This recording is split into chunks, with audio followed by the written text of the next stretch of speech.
Well, good afternoon, ladies and gentlemen, and welcome to the Lowy Institute. I'd like to begin today by acknowledging the Gadigal people of the Eora Nation as the traditional custodians of the land on which we're meeting here at 31 Bligh Street. My name is David Dutton. I'm the Research Director here at the Institute, and I'm especially delighted to be here with you today because it's my first event since taking up this role last month. We're here today to launch the Southeast Asia Influence Index, which is the latest of the Institute's evidence-based, data-rich and objective digital tools, all of which we make available freely on the Institute's website. The new index, alongside the well-established Asia Power Index, provides a bedrock of evidence on which we can base the analysis of regional politics. The key findings report, I think, is available to all of you on your seats, but I'd also encourage you later on to go and get online, use the tool in which you'll see that you can break down the analysis by country, by different areas of or components of influence, and there's many different ways you can kind of manipulate it and find interesting results. Today, so we're here to have a conversation titled Beyond US-China Competition in Southeast Asia. And we have a terrific panel, and I'm going to ask them 4 or 5 questions, and then we'll come to you in the audience toward the end, so please think about your questions in advance. Let me start by introducing the panel members. Have I got this right? It's going up and down. Yeah. So let me introduce Lindsey Ford. Lindsey is Senior Fellow at the Observer Research Foundation America, former Special Assistant to the President and Senior Director for South Asia at the National Security Council in 2024 and 5.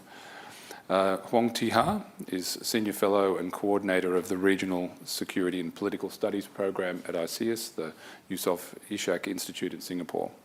And Susannah Patton works here at the Institute, where she is the Deputy Research Director and the Program Director for Southeast Asia. She's the project lead on the report that we're launching today. So, and I realise that in this new job I'm going to have to invest in bifocals pretty quickly for these kind of occasions. So let's start with the big picture of power dynamics in Southeast Asia. I think it's been quite commonplace in recent years to talk about Southeast Asia as the fulcrum of strategic competition. And of course, that's not for the first time. Southeast Asia was a domain of very serious strategic competition during the Cold War. Now, the index, very usefully, I think, gives us a much more textured picture of power and influence in the region. And US-China competition is undoubtedly a dominant feature of what's going on in the region, but it's by no means can we call the region bipolar, and it's not easy to reduce choices to binaries. So let's start with these kind of dynamics. Maybe Susannah, first you could unpack for us what does the index tell us? What are the results? How does that help us look at the geopolitical dynamics of the region? Well, thanks so much, David, and it's a real pleasure to be launching the index here in Sydney today, and also to have Lindsey and Ha with us for a discussion, which I think is how we hope that this research can be used as a resource for others to develop their own assessments and hypotheses about geopolitical trends in Southeast Asia. And I also really want to acknowledge my co-authors for this research, Jack Sato, who's here today, and also our former colleague, Rahman Yaqub, who has really played a critical role, especially on some of the research about defence diplomacy, defence cooperation dynamics in the region. So David, as you said, what we wanted to do with this research was really dive into the dynamics in each of the 11 countries of Southeast Asia to assess who are the most important external partners. We were building on the Asia Power Index, which gives a big picture, region-wide view, and it still finds that the US is more powerful than China overall. But we know that the dynamic in Cambodia is not the same as what it is in Indonesia or the Philippines, and so that's what this research tries to assess. But as is reflected in the title of today's event, we also know that in many countries, it's not a simple binary between the US and China, and actually other players like Japan, in some cases Australia, also the intra-regional relationships, so thinking about the role that neighbourhood relationships play, especially for the region's smaller countries, is very much what we were trying to capture through this research. And what we found overall was that China is more influential than the US in Southeast Asia, but not by a huge margin. I don't think that's a particularly surprising finding, but what we also found was that China's sort of presence across the region is very consistent in each of the 11 countries. It's ranked first for influence in 6 out of the 11 countries, whereas US influence varies a lot. It's incredibly strong and important in the Philippines, also in Singapore, but elsewhere in the region it can vary a lot. And China's influence, as we know, is led by economics, so by trade, and increasingly by private investment, and with a very consistent level of diplomatic engagement. Whereas, of course, the US still has huge strengths in terms of defence cooperation with the region, and China's efforts to establish defence cooperation are still quite nascent, especially in maritime as opposed to mainland Southeast Asia. And that dynamic between mainland and maritime Southeast Asia and how these two parts of the region potentially diverge is another theme of our research. So I might leave it there as an overview. As you said, David, I would really encourage people to dive into whatever aspects they're most interested in, and yeah, really look forward to the conversation. Thanks, Susannah. Ha, can I turn to you next and maybe ask you to comment on the same, sort of big questions of the geopolitical dynamics in the region at the moment, from your perspective sitting in Singapore. I mean, how are Southeast Asians, seeing these issues that Susannah's just spoken to? Thanks. I think, of course, the central question of geopolitics in Southeast Asia is, of course, consistently the intensifying US-China competition in the region and how it has affected our foreign policy, our economic policy, as well as our defense policy choices as well. But what I find very important finding from the index is that it has, as you put in the report itself, right-sized the influence of the US, of China, and for that matter of other countries, both beyond and within the region, and by breaking down, the level of influence and according to individual metric or sector. And that tells us something very fundamental about Southeast Asia, but is often ignored or overwhelmed by all the hyperbole about major power competition, which is that Southeast Asia is very diverse, and each country is subject to different levels of influence across different sectors, to different kinds of power. So there is this saying that Southeast Asia is too diverse to be captured by a single nation. And it is also captured in the report that no single Southeast Asia sits in the uncontested sphere of influence by a single external power. And I think that is very true. If you look at the breakdown of the metrics of influence, of course, overall, China is slightly ahead of the US in terms of the influence in the region. But what I would like to point out is that the perceptions is also important. In our own State of Southeast Asia survey, the US lags behind China by quite a large margin in terms of being perceived as the most influential power in the region. The perceptions are quite important because it of course informs the policy choices as well.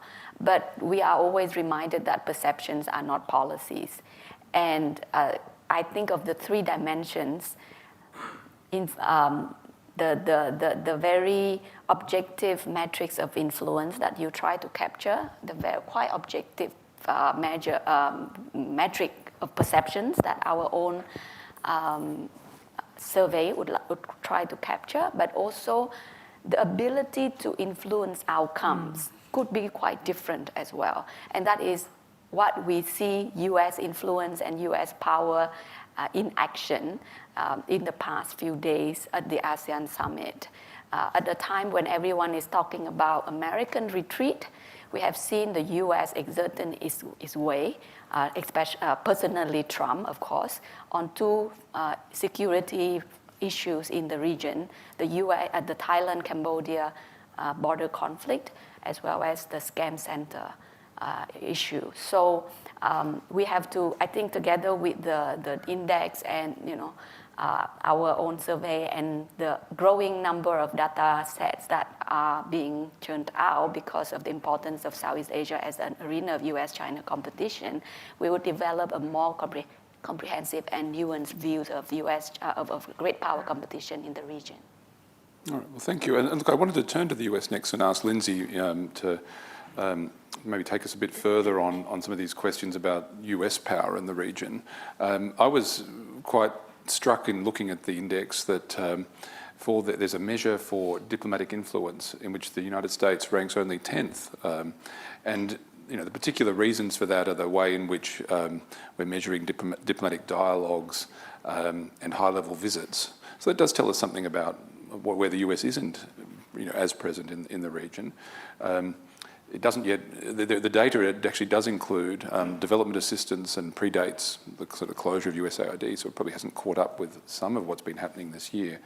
But just as it has been, sort of speaking to, we also see this week, very, very high levels of attention to President Trump's travel, to engagement with him, to reaching outcomes with the United States through all of the engagements of the week. So I guess I just wanted to ask you to reflect on, so how you see US purposes and influence in the region at this moment, where the president is certainly overturning many conventions with which we're accustomed for engagement in the region, but apparently not with any less, perhaps not to any less good result in the short term.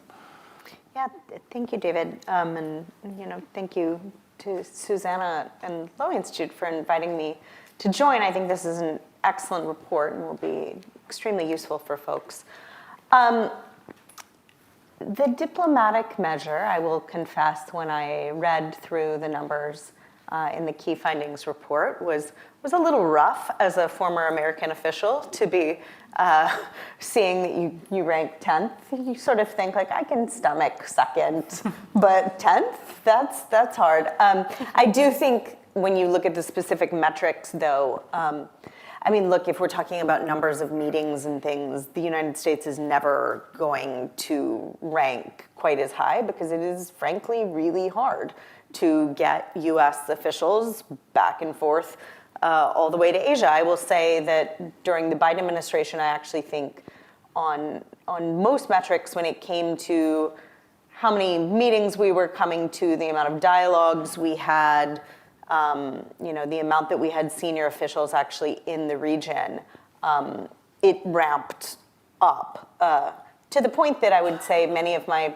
probably colleagues at the State Department and at the White House and elsewhere would have said we were actually doing so much of it that they were overwhelmed. Certainly, today, we have a different administration, a president that's taking, as you said, a much less conventional approach.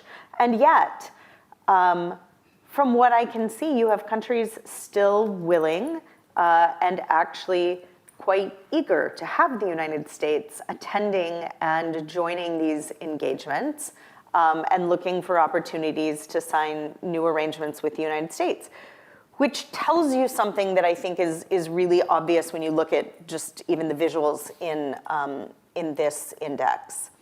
As much as we talk about the world moving to a multipolar moment, and it is becoming more multipolar, when you look at the visuals, it's quite clear that the world which countries in Southeast Asia and a lot of other regions are going to be dealing with in the foreseeable future, certainly the next decade, is still fundamentally a bipolar world, where the United States and China far outpace everybody else on different metrics. But what's important, I think, and was particularly notable to me in this data is obviously China stronger on the economic side, US stronger on the defense side, but that countries, as much as they are balancing against the US and China in different ways, do have areas of dependency where they can't just easily substitute away from the United States and China. That is clear on the defense side for the United States with countries like the Philippines, like Singapore, even Thailand to a degree, countries where there's long ingrained history and relationships that cannot just be easily shifted elsewhere. And it's true for China when you look at some of the areas where countries have real dependencies on the economic side that they cannot just move elsewhere. And so, yes, it is contested. Yes, there are a lot of countries playing in the space. But I think fundamentally there are still going to be some really tough choices and trade-offs for countries in Southeast Asia and elsewhere because they're still going to go with the United States or China in some areas, and they won't necessarily always have alternatives. Yeah, thank you. Well, look, I'd like to sort of go a little bit further into some of the questions of how Southeast Asians are seeing their alignment and the kind of diplomatic groupings in which they are pursuing their objectives and their aspirations. It's been notable in recent months, or even longer than that, but it's been noticeable that there's been a growing interest in the BRICS grouping. A number of Southeast Asian leaders went to China for President Xi's SCO summit, the Shanghai Cooperation Organization, recently. So that we see that on one hand, sort of an interest in more of the Global South cooperation. At the same time, in the Philippines in particular, you see, I guess, a growing intensity in the treaty alliance with the United States. And I mean, as we've been touching on already, the US security role is completely vital to a number of states. So I guess I wanted to take the same question to the three of you. Maybe we'll start with Ha this time and go in a different order. But just interested in see how you're seeing these questions of alignment of diplomatic groupings. What are the trends and directions that you think we should take note of? Yeah, I think for Southeast Asian countries, we are living in an era of multi-alignment. So basically, we are hedging our choices across the board. Of course, ASEAN and ASEAN-led mechanisms remain very important to our external outlook and foreign policy and international engagement. We will not give up on that, but increasingly I notice that individual ASEAN member states have really taken the liberty and initiative to join different non-ASEAN minilateral, plurilateral, and perhaps multilateral mechanisms, both within and beyond the region. On the one hand, we see that the Philippines, which to some extent is considered quite an outlier in terms of intensifying its minilateral security and defense engagements with the U.S. allies, Australia and Japan, and also from Europe as well. On the other hand, we see countries that are more in the middle of the spectrum, which are Vietnam, Indonesia, Malaysia, and Thailand, hedging their bets in other minilateral, multilateral organizations led by, like the China, for example, in BRICS, for example, although to different extent. For example, Indonesia is already a member of BRICS.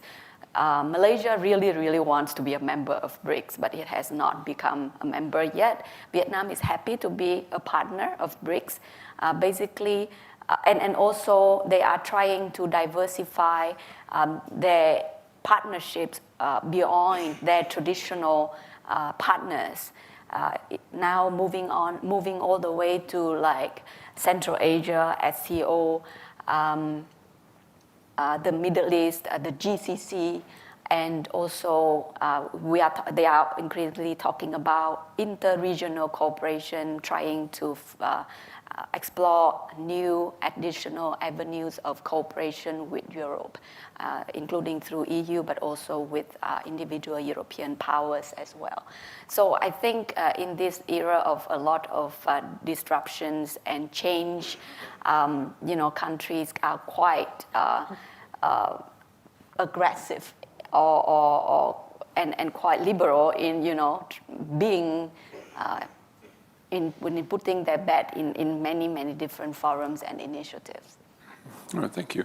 Maybe to Lindsey next. I mean, how do you see those issues? And is the South China Sea, which remains such a core, or the disputes in the South China Sea remain such a core factor in regional relations, in dynamics with the United States and China. How do you see that as a driver of the alignments and the groupings which are in Southeast Asia at the moment?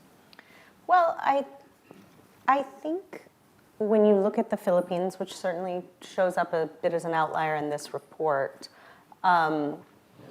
what's clear is the Philippines is engaging and aligning more with non-ASEAN partners than most other Southeast Asian countries.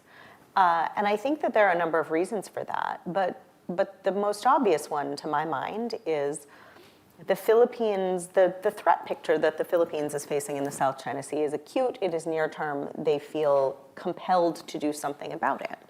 And if we're being honest, I think that most people in Manila would tell you that they don't feel like ASEAN has done a lot for them when it comes to dealing with the situation in the South China Sea. They have been looking for countries who would, I think, not only provide capacity building, help them with their own sort of self-defense, but also just countries that were going to say something about what was actually going on and the degree of highly provocative harassment that the Filipinos were facing. And ASEAN, because of its consensus-based structure, is not going to do that. And so I think it is therefore probably unsurprising to see the Filipinos not only engaging countries like Australia, like Japan, but reaching out beyond the region even to countries like France, the UK, to Canada. And I expect that you'll see a lot of that continue. I mentioned to you, David, when we were talking earlier, it's been notable to me, Filipinos have been talking to Ukraine. I think that's probably a slightly unusual situation for a lot of Southeast Asian countries. But again, I think it is how you define the threat picture. And for the Philippines, the number one thing they have to deal with when it comes to threats is the United States. I think maybe for countries like Thailand, Malaysia, Indonesia, the threat that they're facing is less probably acute and military in nature and is more geopolitical in the sense of we're not totally sure about the United States, but also, China is worrisome as well. And so the alignment choices they're making then are basically to try to, hedge your bets and kind of create good friendships in as many places as you can. And that's just a fundamentally different assessment of threats and alignment choices than a country like the Philippines is going to be making. Yeah. So, and then, well, to Susannah last for an Australian perspective, how does that look from the work that you've done here in the index, but as our Australian on the panel, what's your sort of take on that? And it's always, just responding to one point of Lindsey there, it's always struck me a little bit odd that there's been an expectation at times that ASEAN could do something about the South China Sea for the very reason you're saying. There's a divergent set of interests among the 10 up till now states that belong to it, and these are very difficult, vital interests. Not terribly surprising that ASEAN would not be able to form strong positions on such a difficult problem. Yeah, a couple of thoughts on that. One really interesting point that comes through from our research about the Philippines is that unlike almost all other countries in ASEAN, the Philippines doesn't have a best friend in ASEAN. It doesn't have a country with which it feels, a degree of comfort. And so it compared with other countries in the region, it's very apparent from those sort of structural I guess, economic engagements as well, that the Philippines is not kind of integrated into the rest of ASEAN the way that some other countries are. And so that's a much more kind of long-standing phenomenon by virtue of the Philippines' geography than it is something that is also specific with the current administration and the way they're positioning themselves with external partners. So that's, that's one reflection on that. And I think, in a sense, the Philippines learned long ago that it wasn't going to get support from other countries in ASEAN. And so, in a sense, I think the South China Sea issue within ASEAN is less contentious now than it has been in the past, because the countries all know, okay, well, you're here and I'm here, and we don't want this thing to break as a result of those disagreements. And I think that sort of just is what it is. Just a thought on the question around the BRICS as well, because I think this is so interesting. One sort of not very well noticed thing that I picked up on at the recent meetings in Malaysia was that actually the East Asia Summit received an address from the current president of the BRICS. That's so interesting to me for a group which has complained a lot in recent years about minilateralism and the risk of groups, especially the Quad. I think when ASEAN countries say minilateralism, that's really code for the Quad and AUKUS, and yet they have enthusiastically embraced the BRICS. Now, I guess we can debate the extent to which the BRICS is concerning. Like, I do also appreciate that for a country like Indonesia, it wants to have a greater say in global governance, and so the narrative of the BRICS is quite appealing in that sense. But I also think it's a bit of a failure by the collective West to offer a sort of compelling alternative that could somehow, I suppose, provide an alternative to the BRICS becoming sort of much more popular among the ASEAN countries and really kind of gaining a lot of support to the point that you have the BRICS president addressing the EAS. I think that shows something about the way the region is going in terms of which narratives and which discourse is appealing, and also about the region's, I guess, willingness to push back on the kind of authoritarian aligned powers like China and Russia. Right, well, thank you. Let me turn for a few minutes to the kind of the economic side. One of the report's key findings is that collectively Southeast Asian countries are more important to each other than any external partner is. But as we break down the numbers, we can also see, as you'd expect, very high levels of dependence on exports to China and the United States, which are 46% of Southeast Asian exports go to those two countries. And similarly on inbound investment, so 47% of Southeast Asian investment is coming from China and the United States. Now, of course, we've perhaps only seen the beginning of the effects of the US tariff regimes, and they may yet have quite serious implications for where Southeast Asian states sit in China-US supply chains. China's taking rhetorical advantage of this, but at the same time seemingly not offering a lot of new market access itself, or kind of actual economic gains that offset potential losses from the tariffs. So I guess, can I ask you, and we'll start at Lindsey this time and go around, how do you see sort of the state of economic integration, the potential for diversification? How much room do Southeast Asian states have to move in this equation? Well, I mean, I think if we're being honest, the fact that you have countries who are, making deals, framework arrangements, whatever you want to call them, with the United States, where essentially they're offering to lower domestic barriers while still stomaching 19 to 20% tariffs from the United States and looking at that as a win tells you there's no universe in which a year ago anyone would have said, well, that sounds like a win for this country. It tells you the degree to which, again, like I was saying earlier, there is a bit of a substitution problem. That the United States, both as an investment and an export market, remains incredibly important. While China, yes, does have larger role there.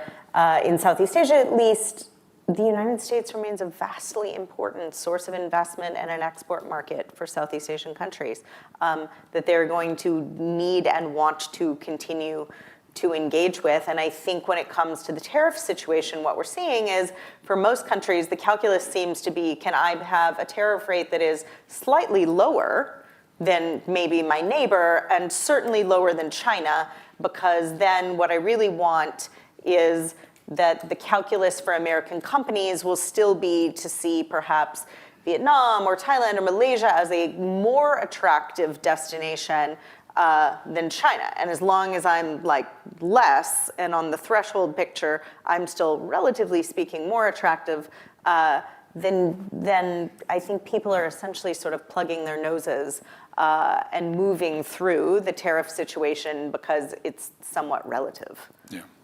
Thank you. Susannah, do you want to?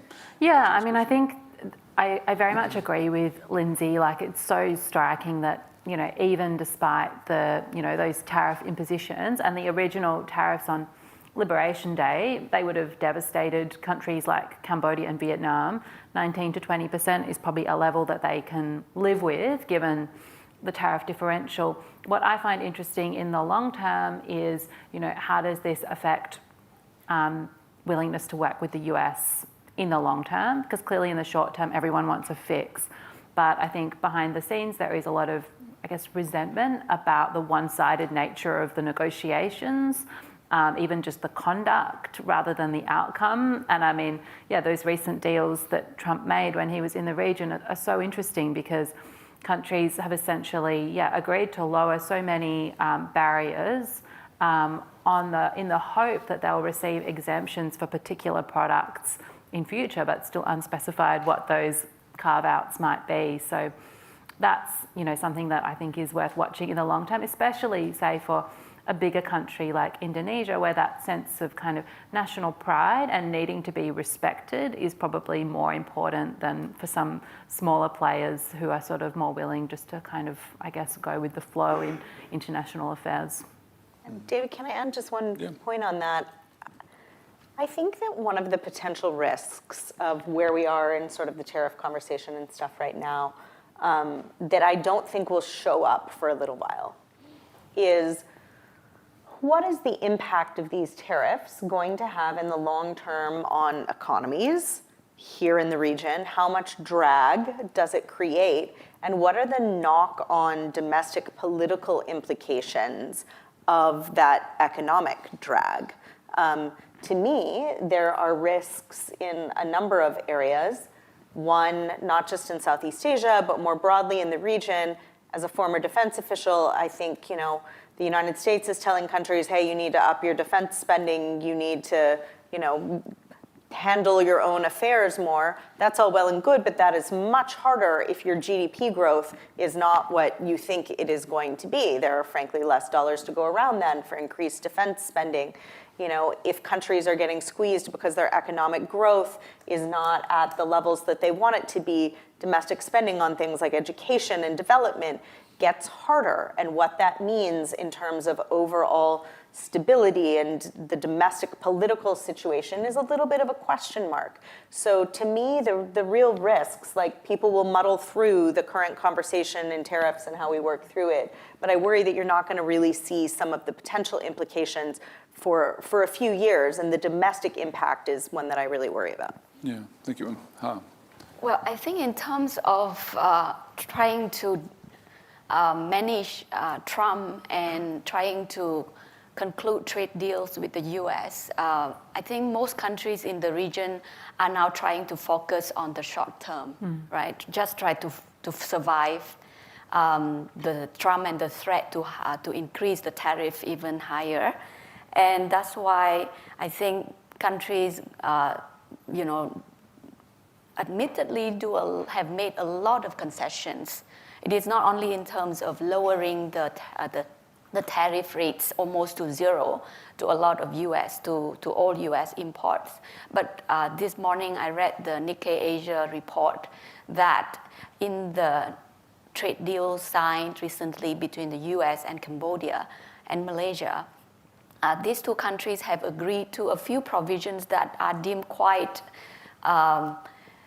unprecedented, because there are provisions like they would have to make to provide information on the investment upon request by the U.S., or try to mirror the U.S. regulatory measures towards countries that the U.S. deem as national security, or or apply the same kind of customs duties or restrictions to third countries that the U.S. deem as a threat, for example, which is all about China, right? Of course, these deals come with caveats, and of course, Southeast Asian countries are very good at, coming up with a lot of qualifications.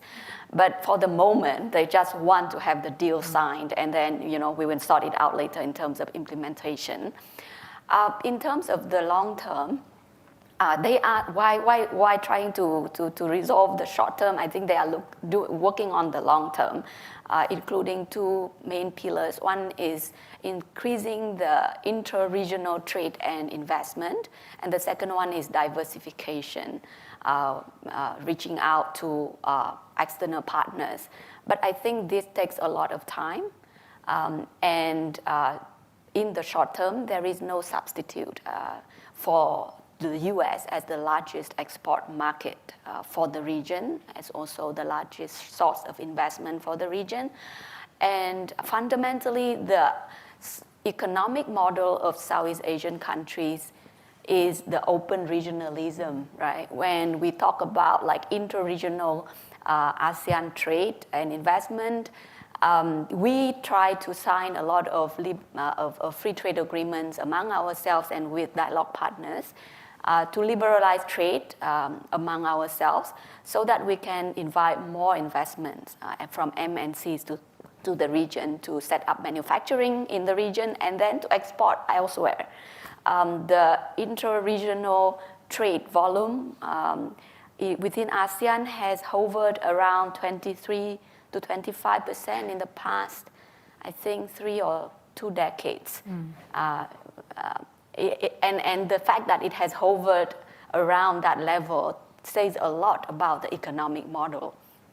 And that would not just be shifted overnight because we feel that we have to increase. But I feel that they may have some hope for that now that the political imperative and the economic imperative has increased, and also some agreements that have been upgraded. For example, during the ASEAN summit in KL, they upgraded the ASEAN Free Trade Agreement in goods, and they have substantially concluded the negotiations on the Digital Economic Framework Agreement as well. And hopefully digital economy could be a key pathway to increase trade and investment within the region. Mm-hmm. Look, thank you. Let me just pull out another dimension of the report before a little time before we then go to a round of questions from our audience. Now, the index includes the UK and France as external European partners and as a way to look at European influence in Southeast Asia. And between them, they enjoy actually some quite strong results in investment, in defence cooperation, cultural influence. Both of them outrank Russia in the report.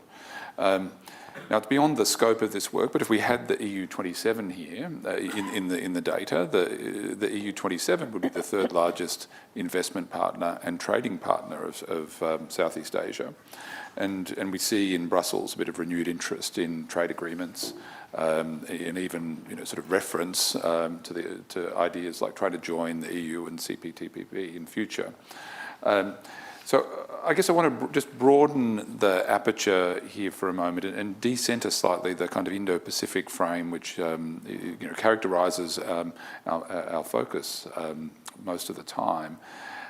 And so I'm going to go to you again first, Lindsey, because you've actually got a piece in the current issue of Foreign Affairs with Julie Smith titled "The New Eurasian Order." And there you say that the lines between Asia and Europe are blurring. So I wonder if you could explain to us what you're getting at. Sure, happy to. Thanks, David. I think in our piece we're making a couple of arguments. But the gist of it is that we are seeing, I think, a lot of cross-regional alignment that is different than what we have seen in many years. And I think that is among both countries who, in the United States, we would consider friendly countries, as well as those that we would consider less friendly countries. So certainly there has been a lot in the news about the ways in which China and Russia, along with some other players like North Korea, Iran, have been working together much more closely. We've seen that in all kinds of ways in the Indo-Pacific, whether that's bomber patrols, showing up around Japan and Korea, to things like greater coordination in settings like the Shanghai Cooperation Organization or the BRICS. So diplomatically, militarily, China and Russia working much more closely together. And the aim of that, you can look at the messaging, is pretty clearly, anti-Western. In the most recent SCO summit, Xi Jinping essentially explicitly says they don't want to, quote, let the house rules of a few countries determine global affairs. The argument that we're making is that the implications of that for U.S. allies and partners in Asia and Europe are going to be quite significant in terms of impacting both the military and economic choices that they have, and that countries need to be working more closely together. I think we are already seeing that in some cases. Japan is a great example. Japan and the UK working together, trade deals, new security and defense partnerships that they're signing, but you can see it among other countries as well. The Philippines talking with countries like France about reciprocal access arrangements that would have France operating far more frequently in the region. Overall, I think that's a good thing because my former colleague Rush Doshi has written with Kurt Campbell about the idea of allied scale, essentially saying, look, China, its overcapacity, what it is doing in the world, it's at a scale that if we as allies don't work closely together, we're not actually going to be able to deter and contend with that. I think that's especially true when you look at China and Russia working together. And I don't think that countries in Asia or Europe can essentially counter that scale just with a regional-only approach. And they're going to have to work more closely together. So I'm glad to see the trend lines that are there. I also think that the United States, frankly, ought to encourage that, and that some of what we're seeing with the current administration, which is very much sort of like, Europe, why don't you stay over here and focus on your own business, and Asia, why don't you stay over here, is going to be counterproductive in terms of that goal. Yeah. All right, thank you. Ha, how do, from your location in Singapore, how do Southeast Asian partners see these questions about European partnership, and how do they react to? In Europe, you'll hear at times, kind of the notion of single theatre and interconnectedness of Euro-Atlantic and Indo-Pacific. What does that look like in Singapore? Certainly not a single theatre. At the Shangri-La Dialogue in 2023. The Japanese Prime Minister said that Ukraine today could be Asia tomorrow, and that of course made a lot of headlines. But I don't think that view is shared widely in Southeast Asia because they consistently make the point that Taiwan is different from Ukraine, for example. But back to the broader question about how Southeast Asia views the role of Europe in the Indo-Pacific. I think at the ASEAN level, we mainly deal with the European Union as a dialogue partner. And within the ASEAN framework, I think the European Union is not considered as a serious security player in the region. Although the European Union has been a long-standing participant in the ASEAN Regional Forum, the ARF, and has been a very significant contributor to a lot of capacity building for ASEAN countries in non-traditional security domains. Two metrics that you could look at. are that the European Union remains outside of the ADMM plus as well as the EAS, despite a lot of repeated, attempts or statements that they would like to be to have a seat in both this kind of security forum.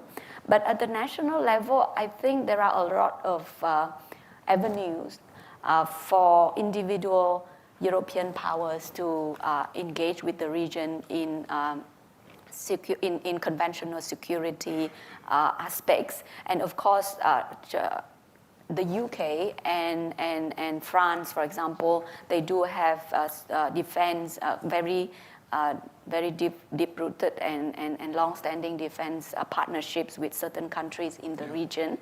And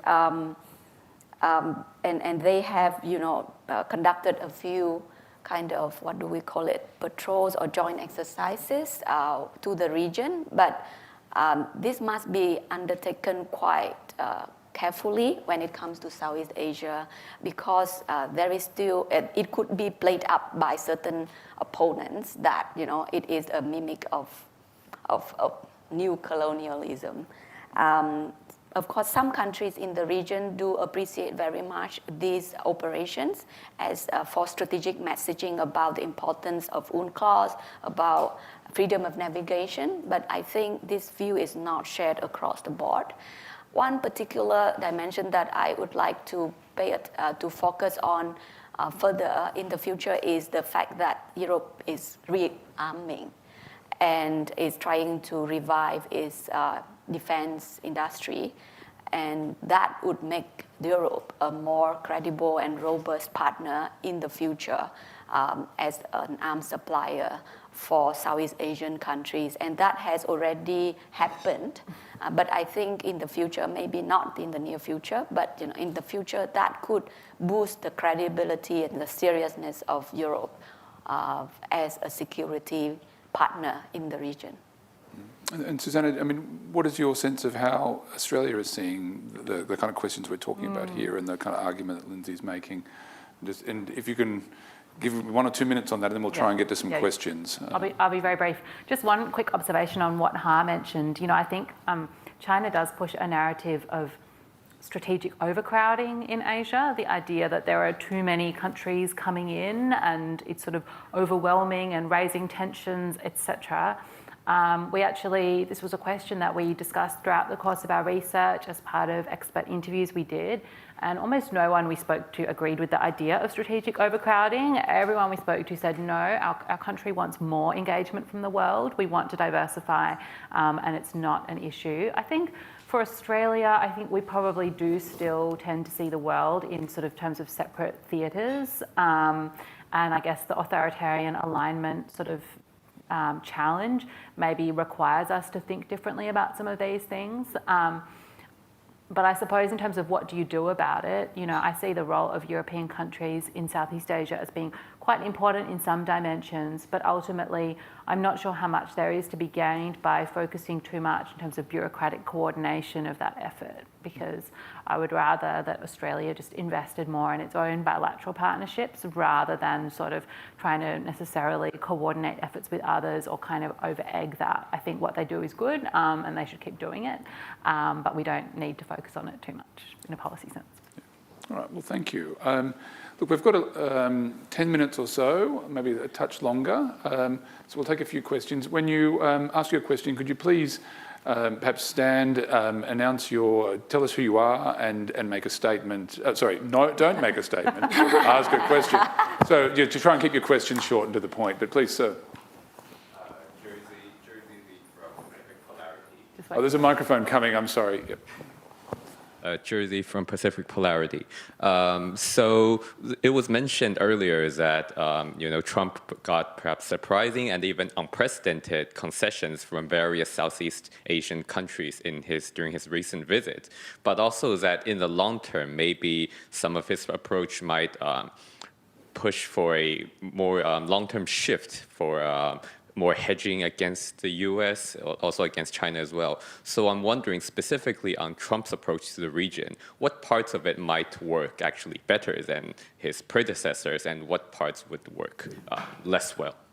Yeah, Do any of you want to make any quick reactions to that? I mean, I think we certainly sort of talked through some of that question of, you can see a lot of the short-term reaction to President Trump's initiatives and to his actions, but then also potentially shifts calculations in the medium and longer term for how Southeast Asian states might want to position themselves.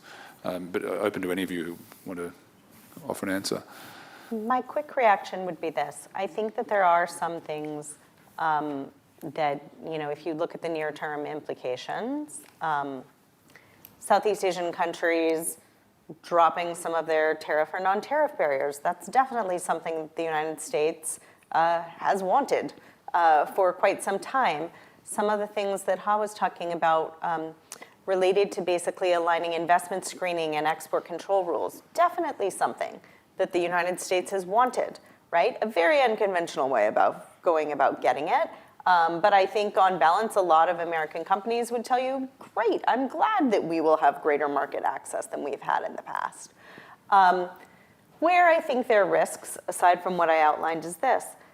I think that the United States has enjoyed the sort of uncontested period of unipolarity that we did in no small measure because the United States was seen as different in how it chose to exercise its power in the world.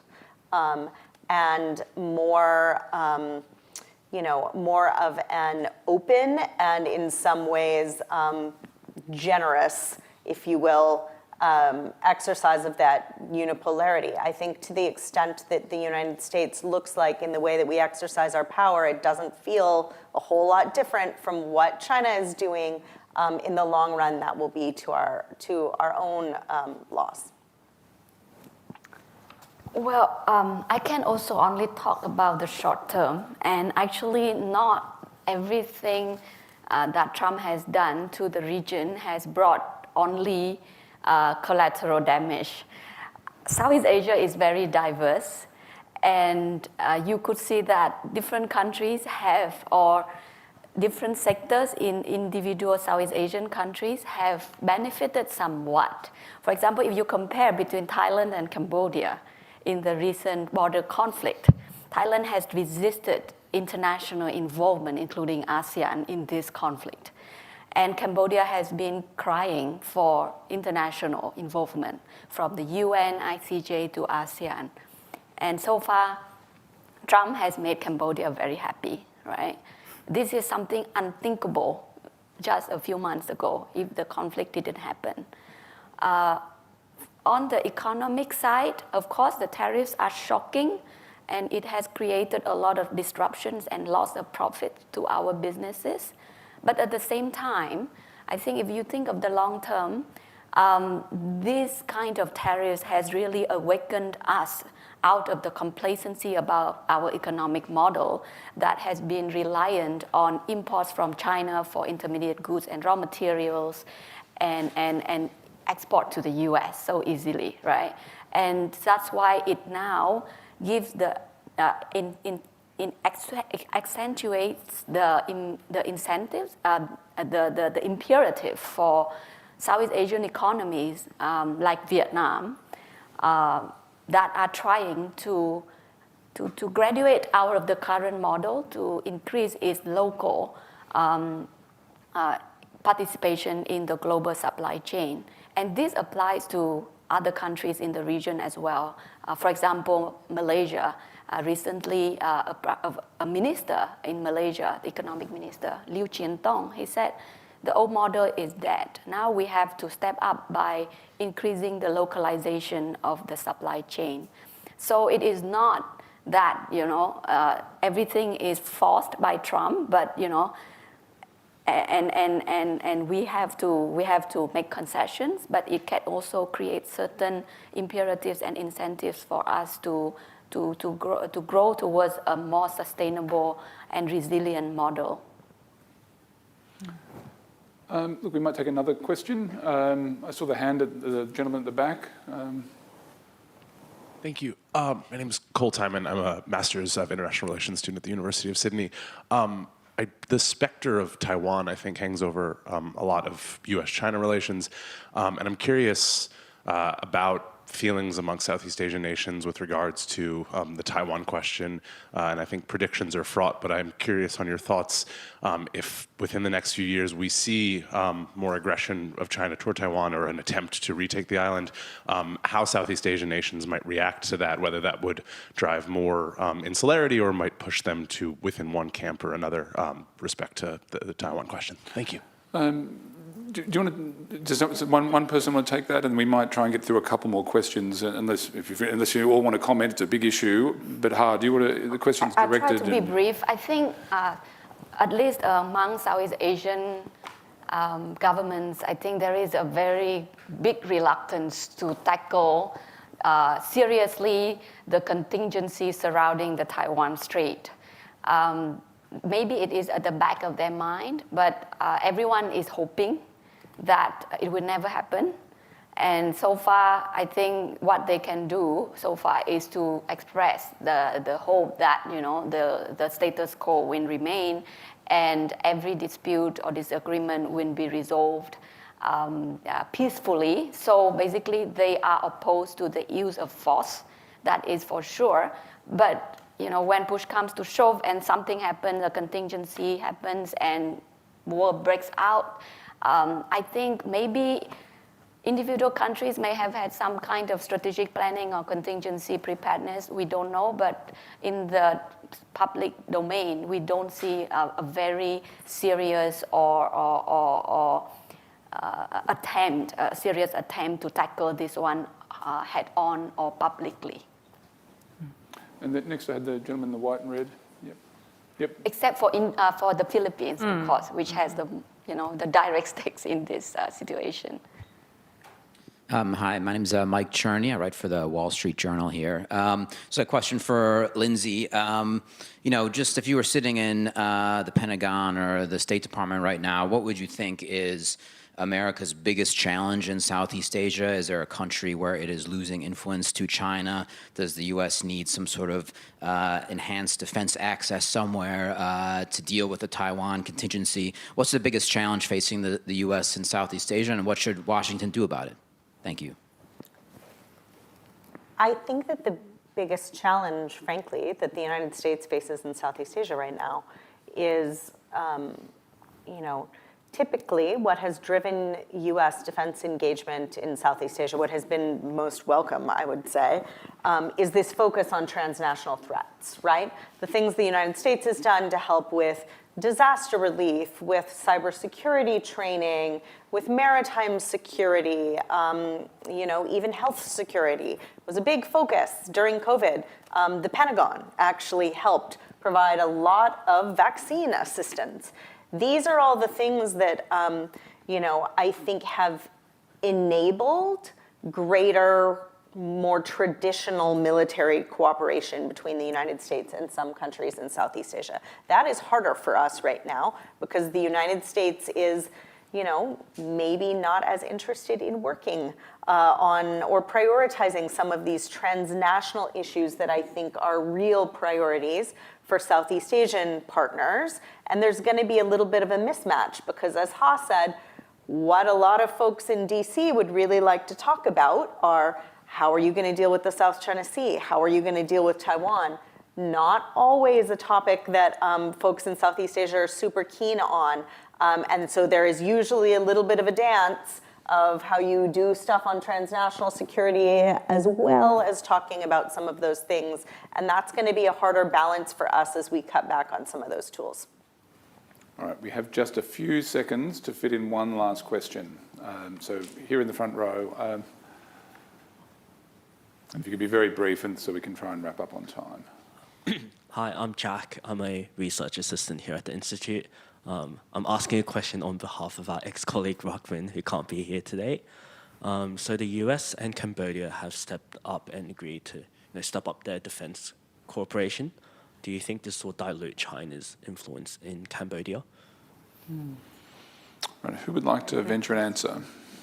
So in the summer of 2024, I went with former Secretary Austin to Cambodia on what was then the first visit of a U.S. secretary to Cambodia for quite some time. And I think that visit was the first step in taking some of the steps forward that we've seen in repairing the US-Cambodia relationship. From my view, I don't think that I see a world in the next 5-10 years in which suddenly Cambodia says, you know what, we're not actually so interested in this partnership with China anymore. We'd love an alliance with the United States. But I don't think anyone in the United States expects that. I think what Cambodia wants is not actually that fundamentally different from what a lot of countries want, which is they want a little bit more choice and they want a little bit more optionality. And so my view is if the US and Cambodia can find ways to work together, and that gives Cambodia a little strategic choice where maybe some things that China is saying, why don't we work on this together? Cambodia says, maybe not. I think that's all for the good. Yeah, pretty much everyone wants to find a bit of space. Correct. Well, look, I think that brings us to the end of our conversation today. I mean, thank you very much for joining us here at the Institute, and to those of you online. Let me encourage you again to go online, find the tool on our website, and have a look at it, break it down, look at what it tells, sort of follow your own interests into the dynamics of power in Southeast Asia in 2025. And so let me just lastly ask all of you to thank our wonderful panel.